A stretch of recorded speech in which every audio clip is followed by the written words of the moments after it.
Hi, and welcome to Authentically ADHD with me, your host, Carmen Iris. I am a teacher, a life coach, a lifelong learner, and an ADHDer.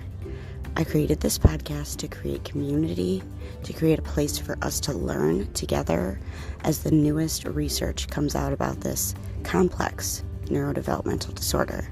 Are you ready? Let's get started.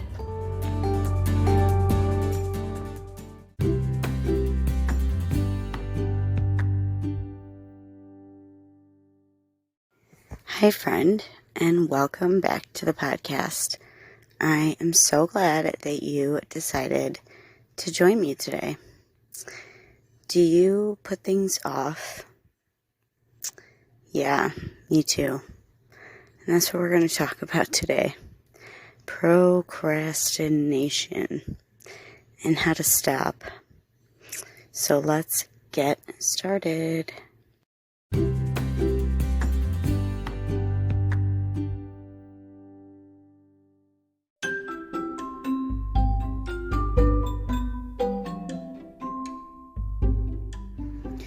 Hey listener, if you're enjoying this show, you should totally subscribe to it so that you can see when new episodes pop right up into your feed.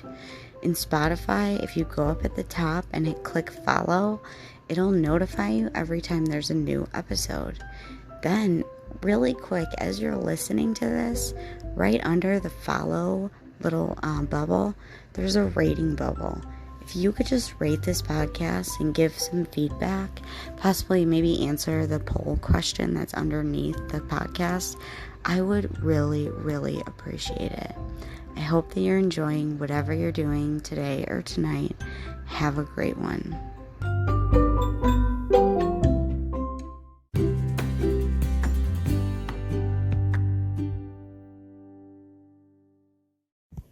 So I do want to start off by saying that in the show notes, there is a little freebie productivity guide that I made.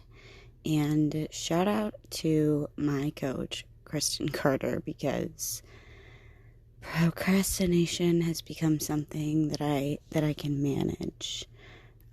I believe that procrastination is a huge part of ADHD because of our inability to initiate tasks. At least that's true for me. What about you? It's super relatable, right? Like, I have been on a growth journey for almost 5 years, and a lot of it has been centered around me and my ADHD. And I still procrastinate all the time. Like, it's still something I often catch my brain trying to, really fool me by completing a task that, probably needs to be done at some point, but has nothing to do with the actual goal. For example, instead of writing my podcast outline, I vacuum or do the dishes or some laundry.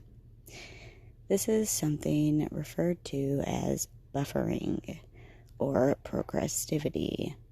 Identifying when you're doing this is super helpful when you're working with overcoming procrastination. Now, I want to make this very, very clear. I am not saying that if you do these things that all of a sudden you will never procrastinate again. You'll just be more aware and able to identify when it's happening, so you can shift back to what you were doing. ADHD or not, procrastination is a human behavior. We will procrastinate. It's just something that's going to happen. I feel that for ADHDers, it's a lot different because the way that most of us grew up, whether we were diagnosed or not, ADHD has a major stigma in America of a lazy person that does nothing, or a hyperactive person who literally has the attention of a gnat. While these are funny, depictions on TV shows, it really perpetuates that ADHD is not a complex neurodevelopmental disorder. And if you listen to this long enough, you know how complex it really is.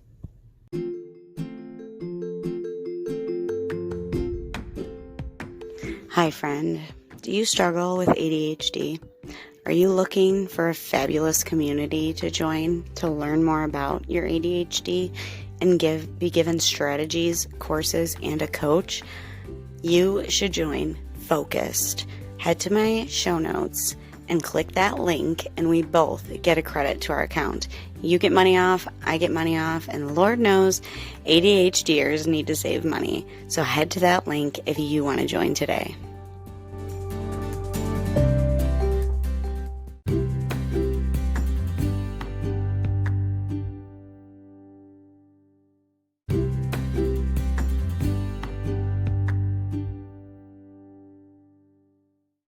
So I want you to think about it. What is the last thing that you procrastinated? Are you procrastinating something right now? Why? How was productivity acknowledged in your home growing up? Was it at all?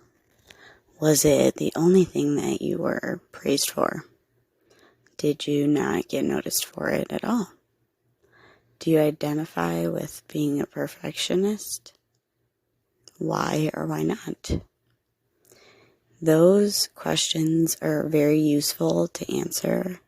And then think back through what came to mind when I asked the questions. I bet at least one feeling came up, and if so, it wasn't very comfortable. See, we avoid these things that make us feel uncomfortable emotions because our brains are trying to protect us. Remember, they think that unsafe things like uncomfortable emotions are actually threatening our life. And on top of that, we have an inability or a less of an ability to know how to properly manage our emotions. I've said this many times before, and it bears repeating. ADHD is not a deficit in attention. Ask me how I know. I have plenty of attention. Believe me, I'll say it again. I have plenty of attention. It's regulating all the moving parts that's hard. The task, the time, the thoughts, the steps, following through to the end without getting too distracted while feeling emotion that's intense and uncomfortable with a lower functioning verbal and nonverbal memory while scheduling around all other activities while making sure you meet your basic needs like eating, drinking, and going to the bathroom. I could go on and on and on, but I feel a little overwhelmed already just saying this and sitting here. But this is something, a little bit what it feels like to have an ADHD brain. It's just how it is. So we went over why we procrastinate and why for ADHD, anxiety, and the tendencies of such make it harder. So how can we start to manage our procrastination? First, treat your ADHD, friend, whatever that looks like for you. Then meet your basic needs. Have you eaten? Have you drinking water? Have you had some coffee? Have you, moved your body? What have you done today? Did you shower? What is on your basic needs list? Next, and I know you're not going to be thrilled about this one, but have I failed you yet? Write down your emotions about the task. Now, have more than one task? This is another obstacle for people with ADHD. Decision making. All of the decisions, we tend to make them moral, and it's not a great thing. We tend to moralize our decisions right, wrong, which task should I do, which thing should I choose, what color should it be, demoralize the decisions. I don't like to constrain down to one task, but I like getting my work done, and when I constrain down to one, I am more likely to follow through to completion, and then I'm more likely to do another task, and then also follow through to completion. So next, get simple. Don't just write down like workout or write paper. Literally write down all the steps from getting your water and your snacks and sitting down at your desk, or pre-workout to showering, or getting all your stuff ready to write your paper, to printing it out or turning it in. Because our time blindness can deceive our brains, we sometimes forget how long things really take and how many steps there really are, etc. Let me remind you of the problematic positive thought. I have plenty of time for this. It won't take that long. Because we're forgetting half the steps that it takes. Then, a step that really helps me is writing down all of my obstacles. What will get in my way? What is hard? What might I need help with? And who needs to help? Who can help? Do I need to delegate anything? Write down all of your problems and obstacles. Again, this is laid out in the little freebie guide that I've made for you in the show notes. So write all of the answers to each obstacle. This way, when you can't get like super sidetracked by the obstacle, because the answer is right there and you've already mapped out the solution. Seriously, when my coach taught me that this next step, I had some emotions because ADHDers tend to have a hard time with it.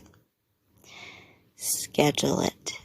Actually, in a calendar, on paper, however you schedule. Gave you a little spot for that too. Wherever you schedule your tasks. I know the drama of scheduling, it's real. I struggle every day with it. But when I don't schedule my day, I find myself shaming and blaming and spinning and etc. So just try. Schedule it. Just try. I swear it works. Then write down any other thoughts or emotions that you have. And then you could use that paper too for all of your ideas, thoughts, and like tasks or distractions that come into your brain, and anything else that your sneaky brain comes up with to distract you from the task at hand. Or you can use my other technique, which is a distraction notepad that sits there for all of my brain's distracting ideas and reminders and thoughts. It's actually an awesome tool to use when I'm brainstorming. A little hack there. Notice that we haven't even gotten to the actual doing of the task. That's not the hard part.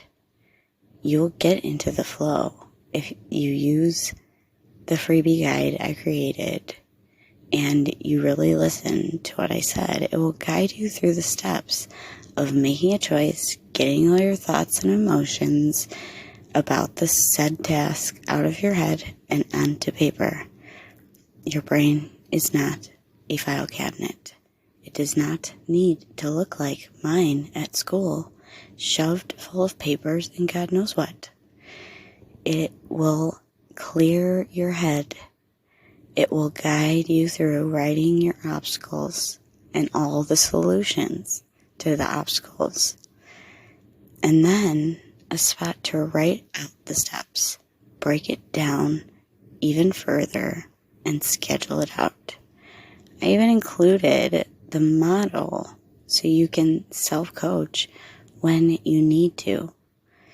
I've been in deep personal development for years, and I still procrastinate I am validating you right now. Procrastination is something that happens. If you judge yourself for it, though, it's not going to do any good. We are humans, not robots. This is a human behavior.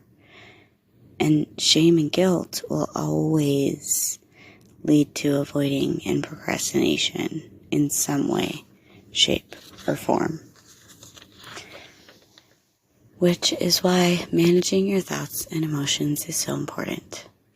That's why I say this all the time. It's how we create our results, our reality, and our life. So I hope that this episode was super valuable and super useful to you, because I know that procrastination is real, and I really wanted to give some concise advice about it, because I've been procrastinating quite a few things in my life, money being one of them. And, I'm just going to overshare a little bit on this podcast. I am still trying to move out of my parents' house. So if you think that I'm like some hot chat person, I am just sharing my knowledge. I am a life coach, a preschool special education teacher, and an ADHDer, just like you, listener. I have anxiety, I have seasonal depression, and I manage, just like you. We are human. We aren't robots. Remember that. You're worthy no matter what you do or don't get done today. That's all I have for now, friends. Stay authentic. Talk to you soon.